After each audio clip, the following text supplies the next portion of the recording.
आप सोचिए, आप अपने ही घर में सुकून से रहते हैं। सुबह की चाय, शाम की हवा, सब कुछ सामान्य लगता है। लेकिन तभी कोई आपके घर का एक कमरा किराए पर लेता है। सीधा साधा चुप रहने वाला लड़का। सब कुछ शांत चलता है जब तक एक दिन उसके कमरे से गंध आनी न शुरू हो जाए। और जब दरवाजा तोड़ा जाए तो वो न सिर्फ गायब हो, बल्कि पीछे छोड़ जाए एक लाश और एक ऐसा राज जो आपकी नींदें उड़ा दे। ये कहानी उसी खामोश किराएदार की है जिसने घर किराए पर लिया था पर छोड़ गया एक कत्ल का सबूत। उत्तराखंड के शांत शहर कोटद्वार में रिटायर्ड बैंक अफसर विजय मेहता पेरियता और उनकी पत्नी रमा मेहता फठारिल अकेले रहते हैं। उनके दोनों बच्चे विदेश में नौकरी करते हैं। एक बड़ा सा 2 मंजिला घर है, लेकिन अब खाली खाली सा लगता है। विजय जी ने कुछ पैसे कमाने और अकेलापन दूर करने के लिए ऊपर का कमरा किराए पर देने का बोर्ड लगा दिया। एक दिन दोपहर में दरवाजे पर दस्तक होती है।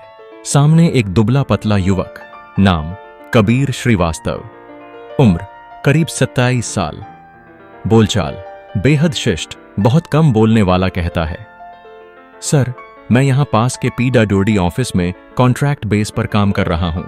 कुछ महीनों का काम है, अकेला हूं। ऊपर वाला कमरा अगर खाली है तो मैं ले लूं क्या? विजय जी को लड़का सीधा साधा लगता है। रमा जी थोड़ा झिझकती हैं, लेकिन फिर किराया तय होता है 5,000 रुपए महीने, 1 महीने की एडवांस के साथ। कबीर बहुत शांत है, न ज्यादा सवाल न कोई शिकायत। सुबह 9 बजे निकलता है, शाम को 7-8 बजे लौटता है। खाना नीचे से ले जाता है, लेकिन कभी विजय जी के साथ बैठकर नहीं खाता। रमा जी को वो अच्छा लेकिन अजीब लगता है। धीरे धीरे रमा जी नोटिस करती हैं, कबीर के कमरे से कभी कभी हल्की बदबू आती है। वो अपना दरवाजा बंद रखता है और रात में कुछ खसखसाहट जैसी आवाजें आती हैं। कबीर कभी मोबाइल पर तेज आवाज में बात नहीं करता। एक रात वो 2 बजे लौटा और सीधा ऊपर चला गया। नीचे खड़ा कुत्ता भौंकता रहा। रमा जी कहती हैं, विजय, ये लड़का कुछ छुपा रहा है। विजय जी हंसकर टाल देते हैं, अरे भाई, आजकल के लड़के ऐसे ही होते हैं। करीब 22 दिन हो चुके थे कबीर को आए हुए। एक दिन शाम को जब वो ऑफिस से नहीं लौटा, विजय जी को थोड़ा अजीब लगा। सोचा बाहर गया होगा, लेकिन 2 दिन गुजर गए, ना कोई खबर ना कॉल। तीसरे दिन कमरे से तेज बदबू आने लगी। अब वो गंध पूरे सीढ़ियों तक फैली थी। विजय जी ने बाहर से दस्तक दी, कोई जवाब नहीं। दरवाजा अंदर से बंद था। अब मामला गंभीर लगा। उन्होंने तुरंत पुलिस को बुलाया। पुलिस ने दरवाजा तोड़ा। अंदर कबीर नहीं था। कमरा एकदम साफ था, लेकिन फर्श के एक कोने से खून जैसा कुछ रिस रहा था। फर्श हल्का खोदा गया और वहां से निकली एक सड़ी हुई लाश। वो कबीर की नहीं थी, कोई और था। पुलिस ने लाश की फिंगरप्रिंट निकाले। पता चला कि यह लाश अजय ठाकुर की है, जो दिल्ली में एक प्रॉपर्टी डीलर था और 1 हफ्ते से लापता था। अब पुलिस की निगाहें कबीर पर थीं।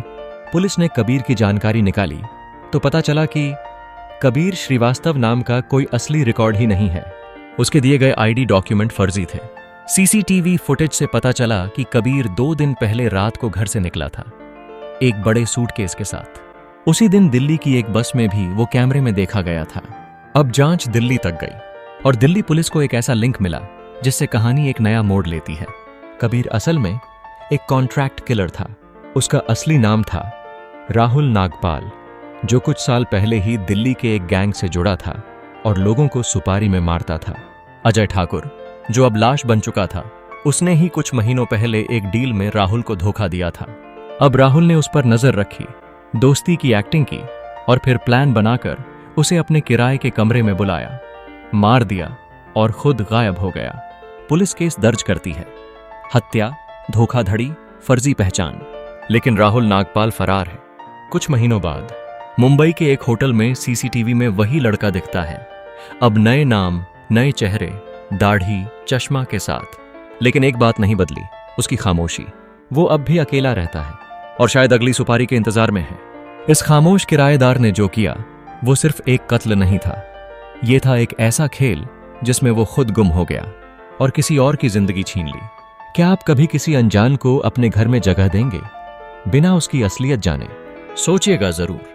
और अगर ऐसे किसी शक वाले किराएदार की कहानी आपके आसपास हो तो नीचे कमेंट में जरूर बताइए। ऐसी ही और सच्ची क्राइम स्टोरीज के लिए चैनल को सब्सक्राइब करें और वीडियो को लाइक और शेयर जरूर करें ताकि ये सच्चाई ज्यादा लोगों तक पहुंचे।